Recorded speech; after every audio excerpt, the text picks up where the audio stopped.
Yeah, I think maybe the message to that person that is you 10 years ago, that what would you be? Let's say that there is that person there who's sitting on top of their agency, or they're sitting in their corporate job, and they haven't built the skills. They haven't gone through it even once. What would you say to that person if you could speak to your former self? Yeah. So a couple of Or things. One is I like the quote that's if you want a tree in your front yard, when's the best time to plant that tree? 6 years ago. When's the second best time to plant that tree? Today. So like that quote gives me a lot of courage. That's yeah, it would have been great to have done this, tried this, done something differently 10 years ago. Sure. But I can also do it today too. And I can also do it today too. And so to the person who hasn't tried it before, try it today. Do something today. And then I think the other part of that is I think you've got to know where you want to go.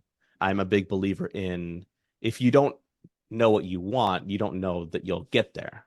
And so defining that somehow, it can be any way. It could be what kind of life you want to live, what you want to feel in a particular moment, how much money you want to make, whatever the metric is of how you get there, pick a thing.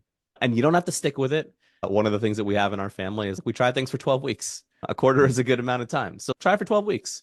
If you hate it, stop it. That's how my kids do piano lessons. Like, if you hate it after 12 weeks, you don't have to do piano lessons anymore. If you love it, keep going. And I think there's a lot of freedom in having whatever that amount of time frame is or the time box and just going, okay, here's where I want to be. And I won't evaluate until 12 weeks from now. And then in 12 weeks, I'll think about it and I'll see if I want to do more of it.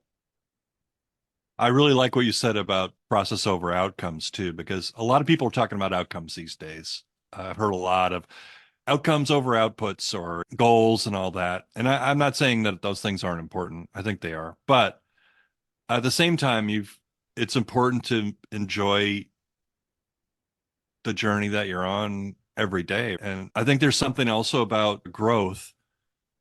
And I can say, you talk about a tree, right?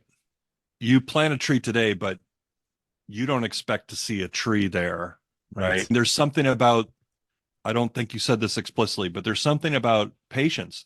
Things are going to grow at the pace they're going to grow. You're not going to speed up a plant by watering it more. And I think it's true for, especially if you want to grow a sustainable business or a sustainable work for job for yourself. Word of mouth, it takes a while, right?